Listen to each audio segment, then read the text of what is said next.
All right, hello again. I hope everyone has their coffee, they're alert, and kind of ready to follow along as I present, hopefully pretty quickly but comprehensively, sort of how to access the U.S. market. I'm not going to go into a lot of detail into what is specifically in our market access commitments, because as you now know from this morning's presentation, you can find that online through the EGPA. What I am going to talk about is briefly run through sort of the U.S. procurement laws and procedures. A lot of that is actually, as you'll find, quite similar to what other countries will be presenting today and tomorrow. But I do also want to go more in depth on how you can find procurement opportunities in the United States, because really that is my understanding. That's what you want to know. That is what you're here for. I've also got some information that might be a little relevant on sort of specific purchases. And then, if we have any questions on, well, I want to sell XYZ to the U.S. government, we can kind of discuss that a little bit later as well. I know we'll have an opportunity to do that tomorrow. But as we've heard, from Sonia and from Anna, the basic principles of the procurement process, whether it's the U.S., the EU, or any other market, it's making sure that we're being very transparent, making sure that there is integrity throughout the entire process, and that we're promoting competition. Because as any government will tell you, the ultimate goal is to make sure that you get the best value for your money, and that you're also being responsive to stakeholders, which in the U.S. system, as in the Ukrainian system, includes the voters. We want to be able to show that we're using their tax dollars responsibly. So everything I'm going to be talking about in the U.S. system, it's part of what is known as the Federal Acquisition Regulation, the FAR. I couldn't bring it with me, because it would have cost too much money to get it on the airplane. My bag would have been overweight. It's about 2,000 pages of procedures, of regulations, dealing with how the federal government purchases goods and services. The good news is you don't have to have that 2,000-page book. It's all available electronically at this website here, and I'll refer to this website a couple times. And it actually lays out in very specific detail for the procurement officers what they have to do at each phase of the procurement. But we also make this available publicly so that you can go in and look at this and say, okay, well, how is the U.S. government going to look at my offer compared to, say, other offers? Or what is the process that they're going to use for a given procurement? I just want to give you a quick idea of the scope of the U.S. procurement market. We have, at the federal government level, 112 department and agencies in the United States and around the world. We have 3,400 contracting offices. So that's 30,000 contract officers, individuals who are responsible for running major U.S. government procurements. All of these people have to follow the exact same rules, and that's why we have laid it out in that Federal Acquisition Regulation, that FAR.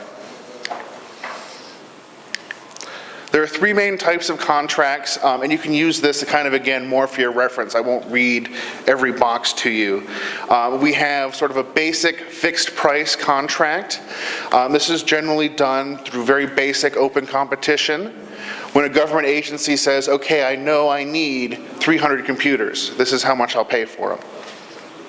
We have cost reimbursement, which is usually more for research and development, which could include also some of the IT service providing things, where the government has an idea what they want. They don't know the specifics of it. They don't know how much, how things might develop. So what they'll do is they'll usually say, okay, we'll pay this much, but we'll also kind of add on and reimburse costs for development. And again, this would include IT. And we also have what are called indefinite delivery contracts. This will be important a little bit later when I actually talk about some of the opportunities that will be available for Ukrainian suppliers. An indefinite delivery contract is when the government says, well, we know we need something, office equipment, but we don't know how much we'll need over a given period of time. So the phases in U.S. government procurement are very similar to, again, what we've already heard in the EU process, what we heard from Anna talking about sort of how the GPA covers every step of the procurement process. We'll start with the identification of need. There will be tender documentation. Companies will submit offers. The government looks at them, makes an award decision, and then eventually signs a contract. I imagine that this is probably very similar to how it works in Ukraine as well. This is a basic process on how you go from the government needs this to, okay, now the government has bought it. And again, I don't think I need to go into too much detail on the specific steps in the process. A lot of this you'll probably see anywhere you're participating in government procurement. The government will go out and they'll do market research. They'll determine, okay, well, what kind of companies are operating or providing this particular good or service? What are the prices like? What do we want our suppliers to do to kind of qualify for these specific procurements?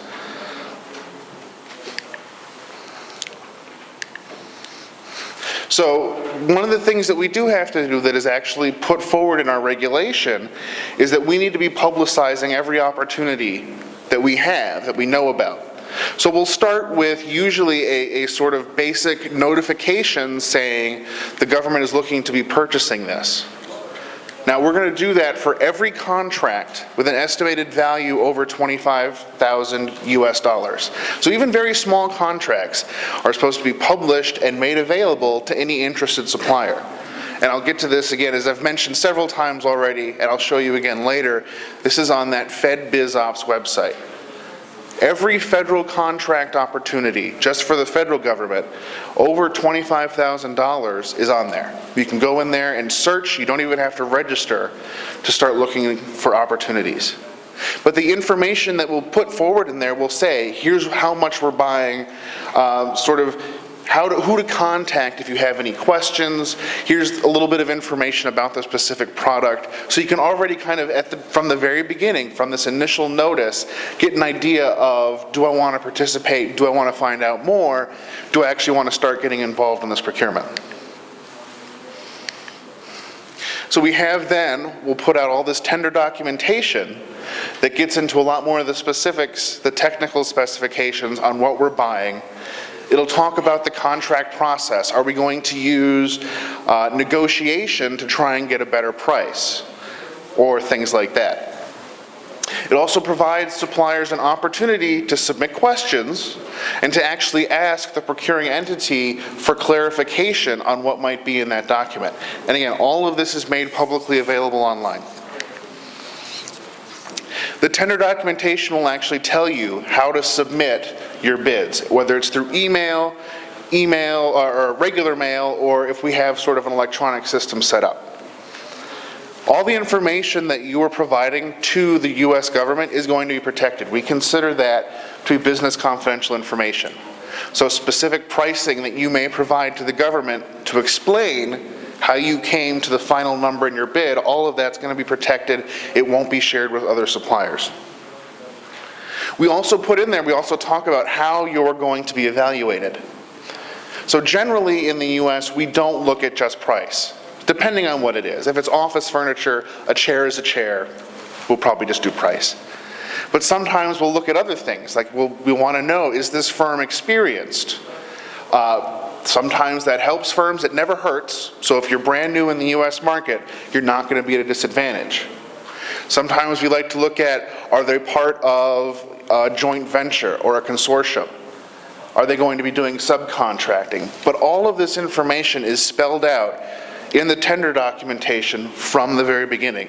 And that's one of the big parts that we use to promote transparency, is from the start, you know how you're going to be judged in a given government procurement. So then we go, of course, we go through the evaluation process. And while that criteria may change, again, we cannot make in the US an award decision for any other reason than what we've actually put in the documentation. And this is going to be important in a little bit. I'm going to actually tell you kind of a maybe not so flattering story about procurement in the US system that gets to this. because, we have this transparency for a reason. We want to promote competition. We want more suppliers to bid. Now, in the contract awards, we publish this as well. So we finally say, okay, we've made our decision. We know who we're buying from. We're going to notify everybody who submitted a bid who the winner was. And we'll actually be able to tell them why their bid may not have been the best. Now, again, we are protecting company information, but we'll be able to tell, say, a Ukrainian supplier, here's what you can do a little bit better next time. Maybe here's some more information you can provide, so next time your bid looks better. And even all of these awards are published online. We have a challenge process. I know that Anna is going to be discussing this, and there will be a little bit more discussion tomorrow on kind of how this works. But we allow all interested suppliers at any phase of the process to start a protest. We want people to complain if they see something wrong, because it gives us as the U.S. government an opportunity to fix that. One of the reasons, of course, for doing this is because, again, we want to be devoted to transparency. We want to show that we are doing the best that we can with tax dollars, and by allowing private individuals to protest, to say if they see something wrong, we feel that we're doing that. We also want suppliers to feel trust in the procurement system, that if they see something that's an issue, that their voice will be heard. So that's why we have a lot of these independent protest systems that I want to talk about a little bit. So again, I said any interested supplier can complain or file a protest at any point in the procurement. It can be in the very beginning. Maybe they saw something in the technical specifications that they think wasn't right or that wasn't fair. They can say that they disagree with the way the contract was awarded. And then even after there's a contract in place, if for some reason the government has to cancel it, they can challenge that as well. We have in the U.S. 3 different ways, at the federal government level, 3 different ways that companies can submit these complaints. You can go to the contracting agencies themselves, and there are rules in place to make sure that there's no conflicts of interest as an agency hears a complaint.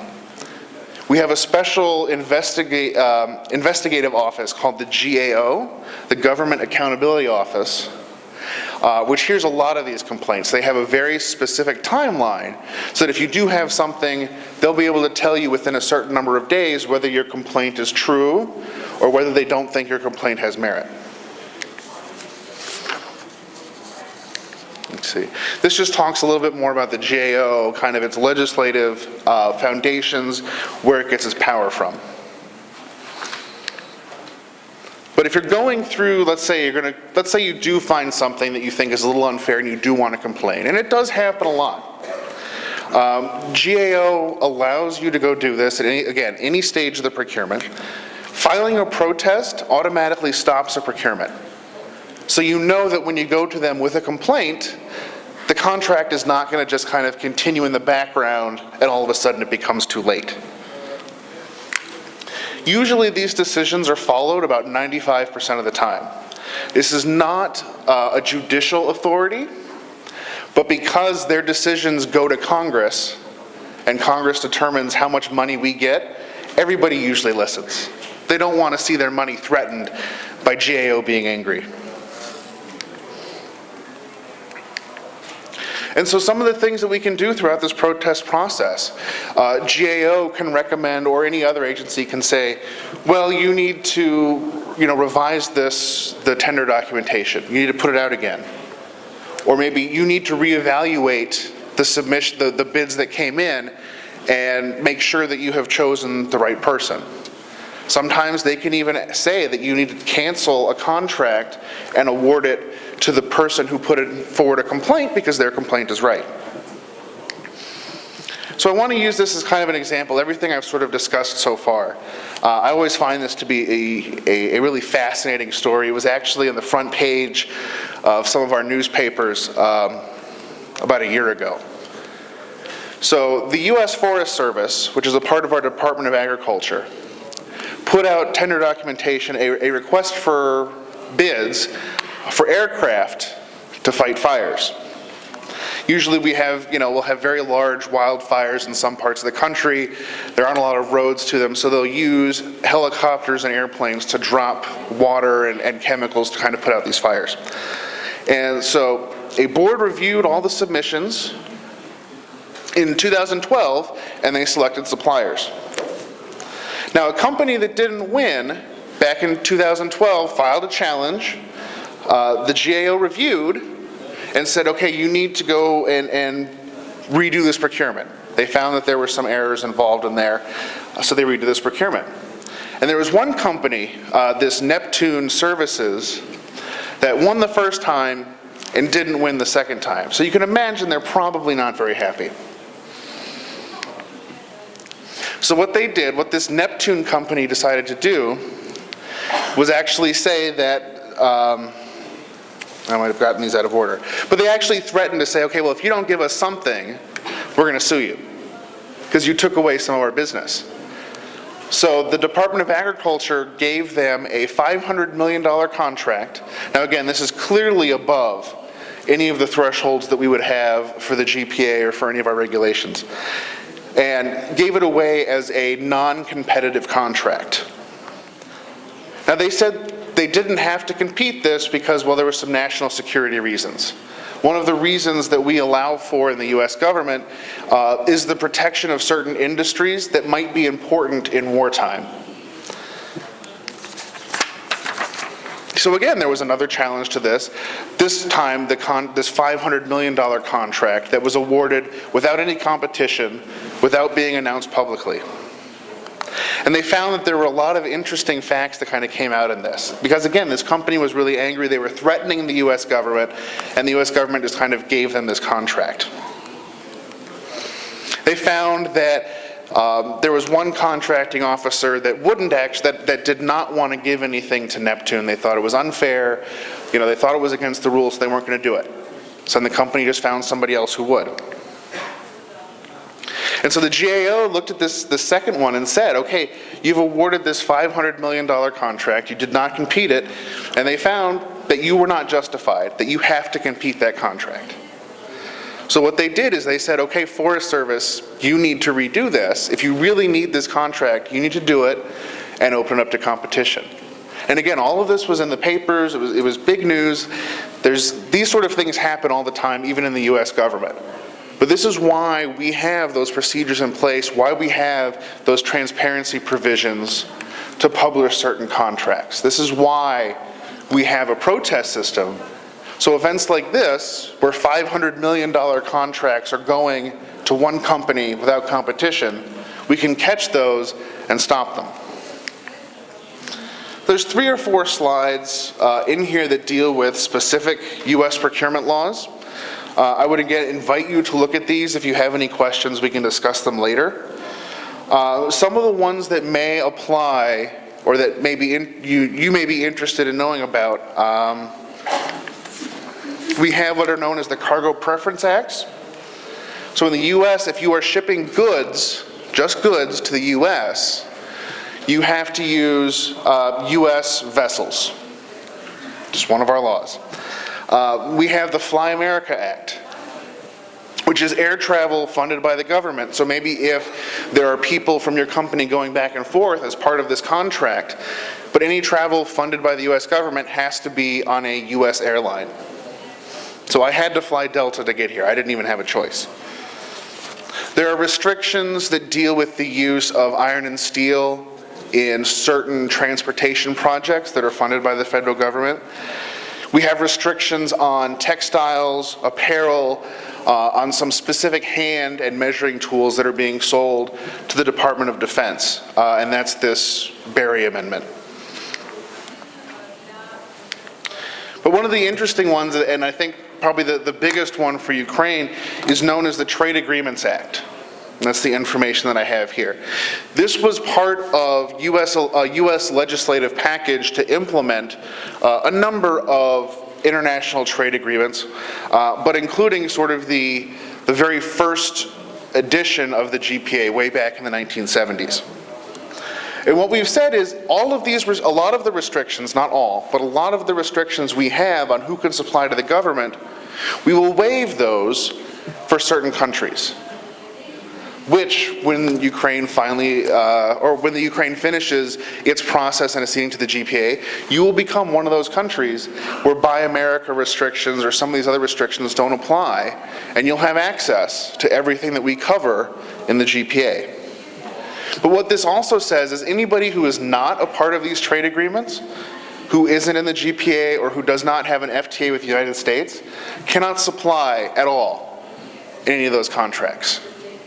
So right now, today, Ukraine has very little access to the US procurement market. But as soon as you finish the accession process, a lot of this is going to be open in a way that, say, Russia right now has no access. And Russia will continue to have no access while Ukraine does. We do this to kind of encourage countries to join the GPA, to sign these agreements with the US, so they can get access to our procurement market. Now you're probably wondering, okay, this is great. I know all the rules, but how can I sell to the US government? Is anybody, just raise your hand if you're interested in selling to the US government at all. Just curious. Gotta be somebody. There we go. Okay, there's a few. Yeah, there we go.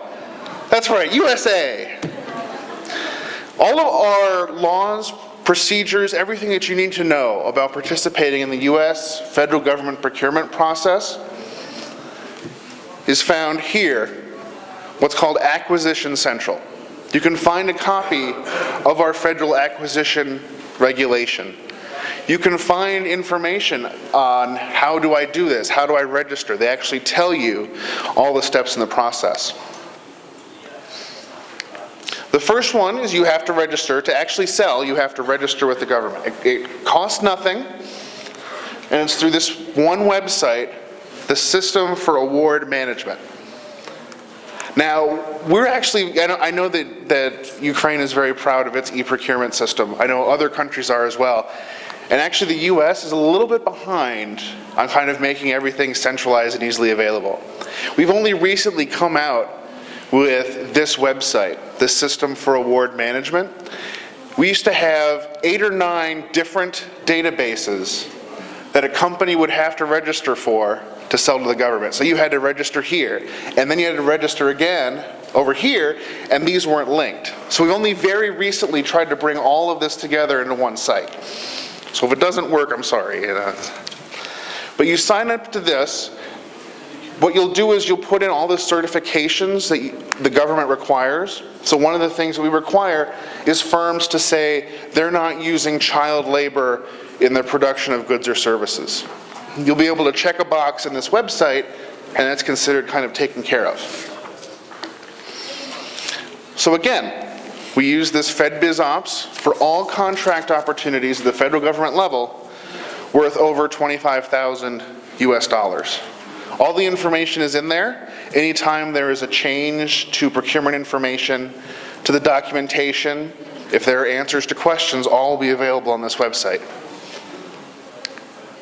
It allows you, much like we saw with the EU's TED system, it allows you to search by good or service, by procuring agency, and you can see right now, without registering, you can go look right now what opportunities are available. We also have our Office of the U.S. Trade Representative. Has a lot of information as well on sort of how to find this information. So this website that I've provided on this slide, this may be very important because we have information on our statistics, we provide it all there. On U.S. laws and procedures, again, you're going to find it all on this website. You're also going to find information on how to access procurement by 37 U.S. states that are covered under the agreement. Everything I've told you up until now is only for the federal government. We also cover 37 states, and all the information that you'll need on how to register, what their rules are, you can find them here at this website.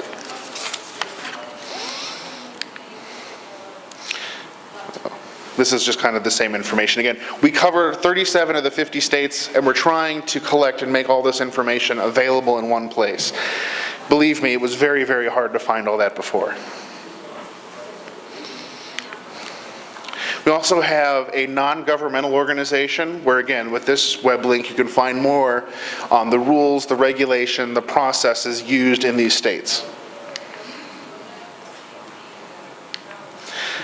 Now, I want to talk about something called the GSA schedules. And this is probably the one thing that you may want to know, you may want to take away from this on accessing the U.S. government market. This is one of the easiest ways for suppliers to do business with the U.S. government. They're long-term contracts. Remember I talked about sort of that indefinite delivery contract? That's kind of what these are. These are for products that the U.S. government knows it's going to need over and over and over again. Products that are probably readily available in the commercial marketplace, and things that we just know that we're going to need a lot of. There are 19,000 vendors on these schedules, and not all of them are U.S. One of the things is as soon as Ukraine finishes its the accession process, you can actually go and compete to get on these GSA schedules. $50 billion, about 10% of U.S. government procurement is purchased from these. What we'll do is we'll look at, say, someone who's selling IT solutions will be on this schedule, and agencies will go. They say, okay, I need this. They'll be able to see a list of already approved suppliers that we know are competitive, and they can just place orders against this. All you have to do as a company is just compete one time. Because the way to get on these schedules is we'll put out an announcement on FedBizOps, the same we would for anything else, and say we're looking for companies to get on a particular schedule. And it may be automotive, it may be office supplies, IT. I think there's a number of different schedules, and we actually list out sort of the products or services on each one. And you would just submit a bid like you would for any other procurement for that particular product, saying here's the price I can provide each office chair for, or each version of this software. And if it's competitive, you'll actually get a contract with the U.S. government. And then other agencies, if they need to buy what you're supplying, they can just make orders from you. That's it. 40% of those 19,000 vendors that are on the GSA schedule end up making at least one sale every year. So you're not guaranteed to get sales, but your name will be out there, you'll be seen, and it'll be known that you can provide those solutions to the U.S. government. Sounds pretty cool, right? Everybody's excited about the GSA schedules? Okay. Well, I am. So just here's a little bit more information. Again, I have a website here. This will tell you how to get on the GSA schedule, how to register, and how you can ask questions. So just really quickly before I know we have to move on to the next set of presentations, I want to provide you with some numbers so you get an idea of how big this market is. I've already mentioned that at the U.S. government level, we have covered about $204 billion in procurement under the GPA every year. As you can see, this is just kind of the U.S. procurement market overall, but you can really see how in the past 10 years, how much it's grown. And it's shrunk a little bit. Let me just ignore that at the end. But we are spending quite a bit of money. The Department of Defense is, of course, the largest purchaser in our government, but a lot of what they're buying is not bombs or guns or weapons. A lot of what they're purchasing is covered by the agreement. It could be office purchasing a lot more in services. Now, I happen to think that our services coverage under the GPA is the best. Others may disagree. But what this means, you look at the value of these procurement opportunities, there's a lot of money available. If you're into IT services, if you're into consulting, accounting, financial services, all of this is available in the U.S. Here's just sort of a general list of the kind of things that we're buying. Again, drugs and medicine, pharmaceuticals is very large. Software, vehicles, and even parts for vehicles. Purchases of fuel. If it's not for the DoD, it can be covered. Medical instruments, data processing and IT services, architecture and engineering services, and of course, construction, maintenance, and repair. So one of the things that I heard about before I came was that I know that Ukrainian IT companies are very, very interested in participating in foreign government procurements. Well, the U.S. government, the federal government alone, purchased $6.1 billion in GPA-covered IT services in 1 year, in 2009. I know pharmaceuticals, I think there are some pharmaceutical companies that are here today. The U.S. government, again, in 1 year, purchased GPA-covered contracts for pharmaceuticals worth $5.5 billion. So these are very large opportunities that will be available, again, as soon as Ukraine completes the accession process. We also cover, again, as I mentioned, kind of the term coverage, but we do have most of our federal government agencies. We have 37 of 50 U.S. states, and then we also have some sort of those other entities that we've talked about. All of our federal government power authorities are covered, and they're purchasing generators. They need to purchase equipment as well. We cover 3 major airports and 2 major port authorities.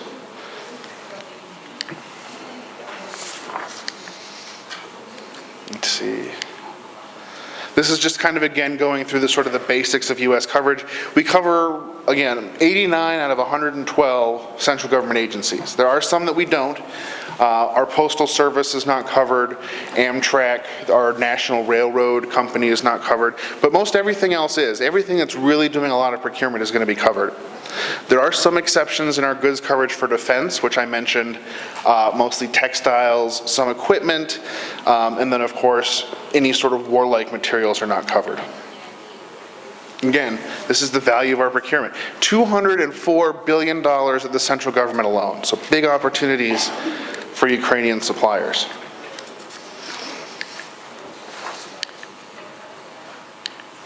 For our states, we kind of have to estimate how much they're procuring. They don't report to the central government how much they're buying.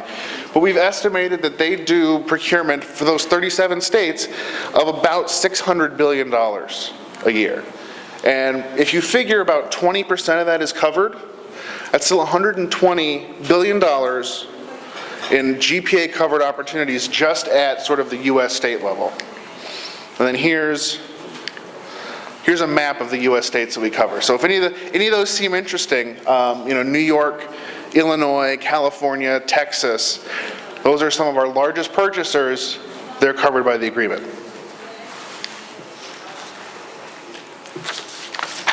I also have some information in here on some of the other entities, just kind of as examples.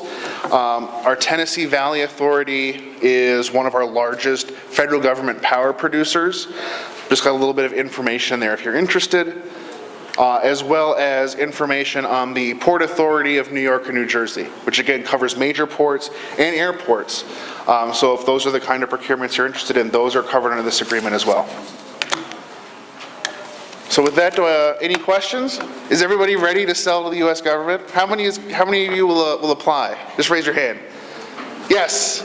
All right. Any other questions? I would just like to make one comment. My name is Michelle Smith. I'm the commercial attaché at the U.S. Embassy. And this market in the United States is very competitive. Alongside this market have developed a whole industry of consulting firms that help develop proposals for domestic firms and for foreign firms. If you, after looking through all of these sites and identify opportunities, the U.S. Commercial Service in the Embassy could help you identify consulting firms in the United States that would help you be successful. Generally, the higher the contracts go, the more competitive the environment, and the more even U.S. firms invest in that process. Thanks. No, that is a great point. That especially with the U.S. market, I told you 2,000 pages. It's very hard for businesses to kind of know all that. So you either have really large businesses that will set up government contract offices, entire offices that just deal with contracting, or we're working a lot with consultants. I would note that all the information that we provide on the U.S. government system that is published in FedBizOps is in English. So if that may be something you may need to consider a translator as well, because we won't provide any other information in any other language. Thanks. Are there any more questions? Yes, please. Sonia? Thank you, Adam, for this very insightful and informative presentation. I have a question on the remedies, the review system. If I understood correctly, you mentioned that the complaint, every complaint, regardless if it is against the ongoing procedure or against the award decision, has a suspensive effect, meaning that even the procedure is ongoing, it will be stalled through a single complaint. So if this is the case, I want you to know what are the timelines for the GAO to decide on such a complaint. Thank you. And now that you say that, I should have perhaps been a little more specific. If it's a complaint about a procurement that's ongoing, it'll still go on, they just can't make an award decision. So you have, as a supplier, 10 days from when you would first notice a problem to submit your complaint. If it's after that 10 days, GAO will say, no, we're not hearing it. But they also have, in their laws, they have a requirement to put out a report and a decision within 100 days. So they have to move very quickly because they have strict rules on when they have a report. There are some exceptions where the government can continue a contract after a complaint to GAO. It's usually related to national security or if it's an emergency.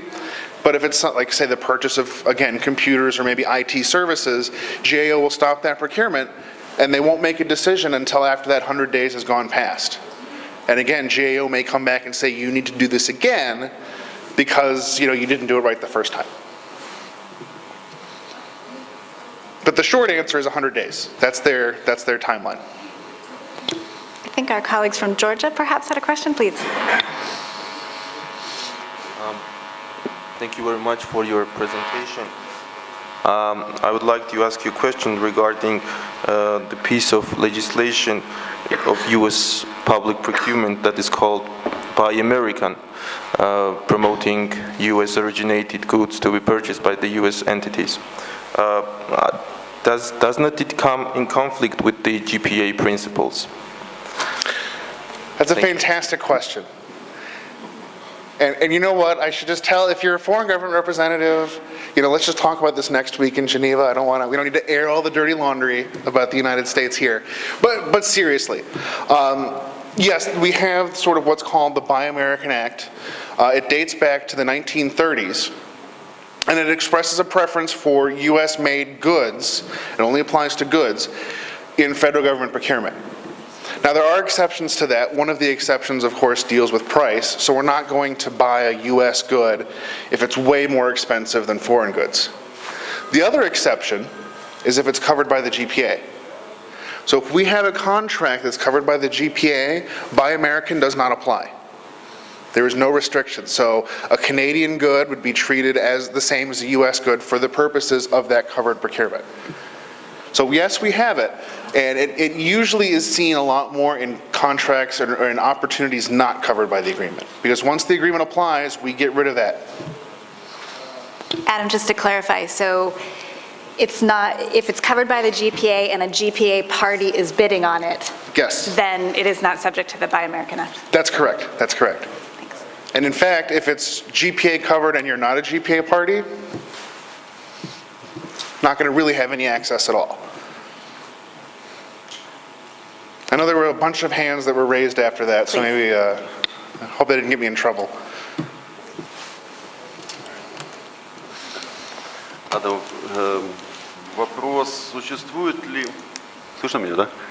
Существует ли в случае поставки услуг либо работ в строительстве миграционные ограничения для работников и существует ли ограничение участников, участия в работе, которые обозначаются как union job?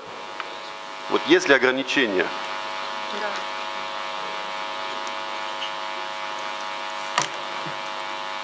That is a very, very good question. It's very specific. I'll do a little bit of research. Maybe we can talk tomorrow during the roundtable session about that. I'd also get your information so I can get you a more complete answer. Labor issues are dealt with by a separate government agency, so I would want to check with them before I tell you anything. But we can talk a little bit later. I'll be happy to get your information and get you an answer to that question.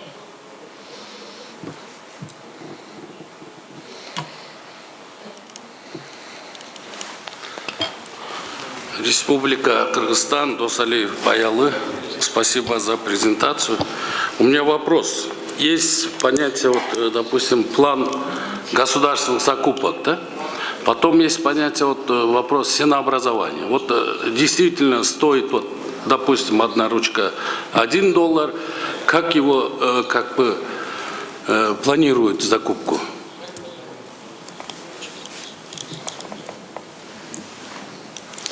So there's a couple of different ways we do that. For the specific one that you mentioned, basic office supplies, that's when we'd actually go with a GSA schedule. Because we know we're going to constantly be buying those things, that we're going to constantly need them. So what we would do is we would actually just kind of set up this indefinite quantity or this indefinite contract, like I mentioned earlier, and then just make orders off it as we needed to. Now what we'll do for contracts where we don't know the value, where we don't know how many pens we'll need eventually, but we're going to do a contract anyway, the US government considers those covered. So we would put those out for international competition, even if we don't know initially what the value is going to be. Because we want contracts like that to be open as broadly as possible. So if we don't know the value, we'll say, you know what, we're going to cover these under the GPA and put them out for international tender. Is that what you were looking for, or does that help? Нет, у меня вопрос. Вот, например, это действительно $1 стоит. Как его цена определить? Допустим, есть заводская себестоимость, да? И рыночная себестоимость. И все расходы, которые, вот, например, перевозка, там это, как бы прибыль этой компании, да? Это действительно стоит, вот, допустим, $1. Вопрос ценообразования, не планирования. Okay, I see what you're saying now. It's more for looking at it from the contract officer perspective.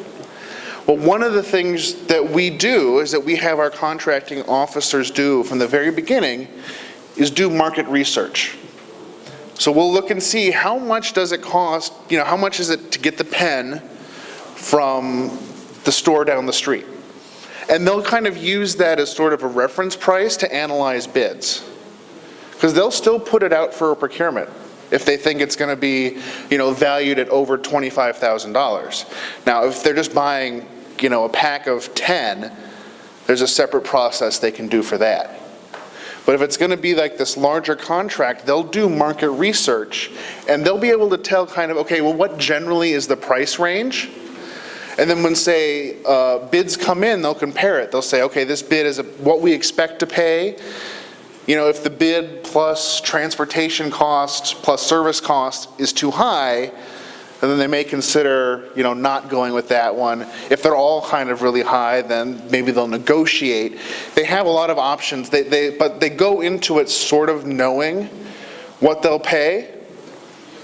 And there's an allowance because, as I said, we want the best value for our money. So if it's worth it, they'll see, some of these other service charges, transportation charges, and they'll go with those. But they start from the very beginning doing this market research to kind of understand, all right, generally what do we expect 25,000 pens will cost if that's how many they think they need. Is that more kind of what you were looking for? Имеется ли вот методика по определению ценообразования, да, методика или инструкция, вот, допустим, что это, какие-то формулы, расчеты? On the specifics of that, I again would need to go back and talk to some other agencies. That is part of our training program, though, because every contracting officer has to have a certain amount of training Market research would be covered under that, on how to do it, what you can do, what you can't, and things like that. But I'll certainly be happy to look and get some more information for you. Are there any more questions? The U.S. market? Again, we'll have a chance tomorrow afternoon to sit with Adam. So with that, I'd like to thank Adam very much for his time. Thank you.